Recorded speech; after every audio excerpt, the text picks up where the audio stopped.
Hi friends, నా పేరు రామ్. మీరు చూస్తున్నారు Ram technology in Telugu. Tech news episode 76కి అయితే అందరికి స్వాగతం. మీరు డేట్ చూస్తుంటే ఆగస్ట్ 20, 2024. ఈరోజు అయితే మీకు చాలా ఇంట్రెస్టింగ్ టెక్ న్యూస్లు అయితే ఉన్నాయి. మీరైతే ఈ వీడియోని మిస్ అవ్వకుండా వీలైతే ఎండ్ వరకు అయితే చూడండి. అలాగే మన ఛానల్ మీరు ఇంకా సబ్స్క్రైబ్ చేసుకోకుండా చూస్తున్నట్టయితే కింద ఉన్న రెడ్ కలర్ సబ్స్క్రైబ్ బటన్ని క్లిక్ చేసి మన ఛానల్ని సబ్స్క్రైబ్ చేసుకోండి. అండ్ అలాగే ఈ వీడియోని ఒక లైక్ చేయండి. మీరైతే కొంచెం సపోర్ట్ చేయండి. మీ నుంచి ఎక్స్పెక్ట్ చేసే సపోర్ట్ ఏంటంటే జస్ట్ సబ్స్క్రైబ్ అలాగే లైక్ అయితే మీరు చేయండి. ఇదే మీ నుంచి నేను ఎక్స్పెక్ట్ చేసే సపోర్ట్ అయితే. లైక్ చేసి సబ్స్క్రైబ్ చేసుకోవడం వల్ల ఇలాంటి tech news videos, unboxing videos, tech related videos తీయడానికి నాకు కొంచెం మోటివేషన్ అయితే వస్తుంది. ఖచ్చితంగా మీరైతే ఈ వీడియోని ఒక లైక్ చేసి మన ఛానల్ని సబ్స్క్రైబ్ చేసుకోండి. వీలైతే మీ ఫ్రెండ్స్కి కూడా షేర్ చేయండి. వాళ్ళు కూడా ఎప్పటికప్పుడు టెక్నాలజీకి సంబంధించిన ఇన్ఫర్మేషన్ అయితే తెలుసుకుంటారు. ఖచ్చితంగా మీ ఫ్రెండ్స్కి అయితే షేర్ చేయండి. ఇక లేట్ చేయకుండా మనం అయితే న్యూస్లోకి అయితే వెళ్ళిపోదాం. ఫస్ట్ నేను చూసుకున్న మనకి GTA 6 నుంచి GTA 6 అయితే మనకి 2025లో అయితే రాబోతుంది. అందరు ఎక్స్పెక్ట్ చేసింది ఏంటంటే 2024 అంటే మనకి ఈ సంవత్సరంలోనే GTA 6 అయితే లాంచ్ అవుతుంది అనుకున్నారు. కానీ బట్ అందరి ఆశలు అయితే నిరాశలు అయితే అయిపోయాయి. బట్ మనకి 2025కి అయితే షిఫ్ట్ అయిపోయింది. ఇప్పుడైతే ఈ GTA 6 గేమ్ మనం ఆడాలంటే మినిమం సిస్టమ్ రిక్వైర్మెంట్స్ అలాగే రికమెండెడ్ సిస్టమ్ రిక్వైర్మెంట్స్ అయితే బయటకి అయితే వచ్చాయి. ఒకవేళ మీరు GTA 6 గేమ్ ఆడాలంటే మీ సిస్టంలో మినిమం ఈ సిస్టమ్ రిక్వైర్మెంట్స్ అయితే ఉండాలి. ఇందులో మనకి సాఫ్ట్వేర్ చూసుకుంటే మనకి Windows 10 మీద ఉండాలి. అలాగే మనకి CPU చూసుకుంటే ఇంటెల్లో మనకి i7 8th జనరేషన్ అనేది ఉండాలి. లేకపోతే AMDలో చూసుకుంటే మనకి Ryzen 7 3700X ప్రాసెసర్ అయితే ఉండాలి. అలాగే మనకి గ్రాఫిక్ కార్డ్ చూసుకుంటే ఇక్కడ మీకు కనబడుతుంది. అలాగే ఇందులో మనకి మినిమం రిక్వైర్మెంట్ మనకి మినిమం 8GB ర్యామ్ అయితే ఉండాలి. అలాగే స్టోరేజ్ చూసుకుంటే మనకి 150GB అయితే ఉండాలి. HDD కానీ SSD కానీ NVMe కానీ ఈ మూడిట్లో మీకు ఏదైనా 150GB అయితే మీకు ఖాళీ స్పేస్ అయితే ఉండాలి. ఇది మనకి మినిమం రిక్వైర్మెంట్ అయితే.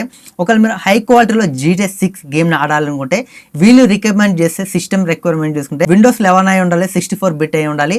అలాగే ఇందులో మనకి CPU చూసుకుంటే Intel Core i9 10th generation అయి ఉండాలి. అలాగే AMD చూసుకుంటే AMD Ryzen 5 5900X అయితే అయి ఉండాలి మనకి ఆ CPUలో చూసుకుంటే. ఇక్కడ మనకి GPU చూసుకుంటే గ్రాఫిక్ కార్డ్ చూసుకుంటే ఇక్కడ మీకు అయితే ఇక్కడ ఉన్నాయి, మీరు చెక్ చేయండి. అలాగే ర్యామ్ చూసుకుంటే మనకి రికమెండ్ చేసేది వీళ్ళైతే 32GB ర్యామ్ అయితే ఉండాలని చెప్తున్నారు.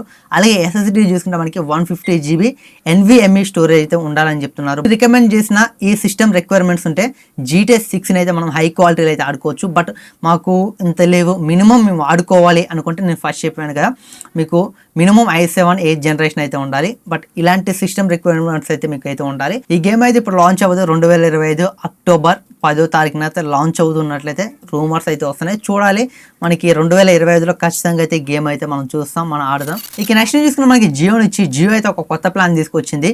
ఈ ప్లాన్ ప్రైస్ చూసుకున్న మనకి 198. ఈ 198 పెట్టి మనం రీఛార్జ్ చేస్తే మనకి డైలీ 2GB డేటా అయితే వస్తుంది. బట్ 28 రోజులు అయితే వ్యాలిడిటీ అయితే రాదు, కేవలం 14 రోజులు అయితే వస్తుంది. ఇది ఎవరి కోసం తీసుకొచ్చారంటే చాలామంది 350, 400 పెట్టి రీఛార్జ్ చేసుకోరు కదా. బట్ అలాంటి వాళ్ళ కోసం తక్కువ వ్యాలిడిటీ ఉన్నా పర్లేదు, మాకు అన్లిమిటెడ్ 5G కావాలనుకుంటారు కదా, వాళ్ళ కోసం తీసుకొచ్చారు.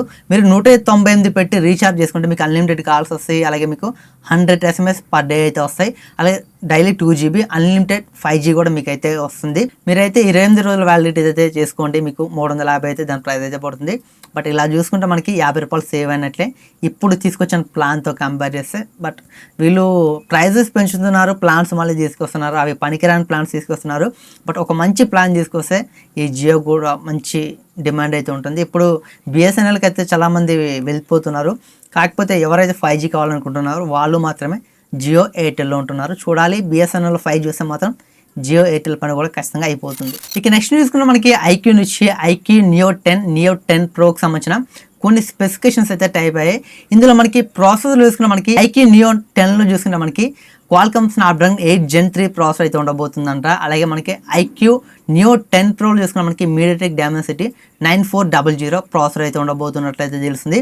అలాగే ఈ మొబైల్లో మనకి 1.5K డిస్ప్లే తీసుకొస్తున్నారంట. అలాగే ఈ మొబైల్లో మనకి 100 వాట్స్ ఫాస్ట్ ఛార్జింగ్ అయితే ఉండబోతున్నట్లయితే తెలుస్తుంది. 6000 mAh బ్యాటరీ. బట్ చూడాలి, ఈ మొబైల్ మనకి ఇది డిసెంబర్లో అయితే రావచ్చు, జనవరిలో, ఫిబ్రవరి, 3 నెలల్లో ఎప్పుడైనా వీళ్ళు తీసుకొచ్చే ఛాన్స్ అయితే ఉంటుంది. కానీ ప్రైస్ మాత్రం మంచి రీజనబుల్ ప్రైస్లో అయితే పెడతారు. బట్ చూడాలి, ఈ మొబైల్ వస్తే వీటి ప్రైస్ ఎంత పెడతారు, ఇది ఎప్పుడు తీసుకొస్తారో వీళ్ళైతే డేట్ అయితే కన్ఫర్మ్ చేయలేదు.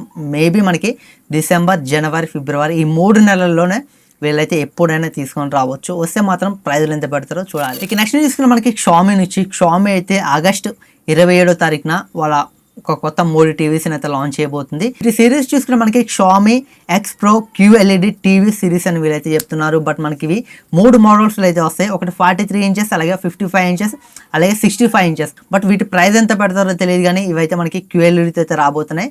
బట్ ఈ QLED అనేది మనకి హై మోడల్లో ఉంటుందో లేకపోతే 43 ఇంచెస్లో కూడా QLED తీసుకొస్తారో తెలియదు. 27వ తారీఖున అయితే ఈ 3 టీవీస్లు అయితే మన ఇండియాలో లాంచ్ అవబోతున్నాయి. వాటి ప్రైస్ ఎంత పెడతారో మనకి ఆగస్ట్ 27వ తారీఖున అయితే తెలుస్తుంది. ఇక నెక్స్ట్ చూసుకుంటే మనకి యాపిల్ నుంచి iPhone 16 సిరీస్ అయితే మనకి సెప్టెంబర్ 10వ తారీఖున అయితే ఆఫీషియల్గా లాంచ్ అవుతున్నట్లయితే తెలుస్తుంది. బట్ మనకైతే సెప్టెంబర్లో లాంచ్ అవుతాయి అని చెప్పారు. బట్ అవి ఎప్పుడు అవుతాయో మనకి ఇప్పటి వరకు అయితే తెలియదు. ఇవైతే సెప్టెంబర్ 10వ తారీఖున అయితే మనకి లాంచ్ అవబోతున్నాయి iPhone 16 సిరీస్ అయితే. అలాగే iPhone SE 4ను కూడా ఈ ఈవెంట్లోనే లాంచ్ చేస్తున్నట్లయితే తెలుస్తుంది. బట్ చూడాలి iPhone SE 4 మనకి ఇప్పుడు వస్తుందో లేకపోతే నెక్స్ట్ ఇయర్ షిఫ్ట్ చేస్తారో తెలియదు. కానీ iPhone 16 మోడల్ అయితే ఒకటి బయటకు వచ్చింది. ఇది మనకి ఇంతకుముందు తీసుకొచ్చిన iPhone SE మోడల్స్ లాగైతే లేదు. iPhone 12, 13 ఏ డిజైన్లో ఉందో ఆ డిజైన్లో అయితే మనకి iPhone SE 4 అయితే రాబోతున్నట్లయితే తెలుస్తుంది. రూమర్స్ ప్రకారం మనకి iPhone SE 4లో డైనమిక్ ఐలాండ్ కూడా ఉండబోతున్నట్లయితే తెలుస్తుంది. బట్ చూడాలి, వీళ్ళైతే అఫీషియల్గా iPhone SE 4ని ఈ లాంచ్ ఈవెంట్లోనే లాంచ్ చేస్తారని అనౌన్స్ చేయలేదు. రూమర్స్ అయితే వస్తున్నాయి iPhone 16 సిరీస్తో పాటు SE 4ను కూడా లాంచ్ చేస్తున్నట్లయితే రూమర్స్ అయితే వస్తున్నాయి. చూడాలి ఒకవేళ తీసుకొస్తారో లేదో.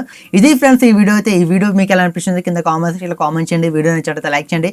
ఇలాంటి మరిన్ని techniques videos, unboxing videos, tech related videos కావాలనుకుంటే ఖచ్చితంగా మన ఛానల్ని సబ్స్క్రైబ్ చేసుకోండి. Thanks for watching. Bye bye.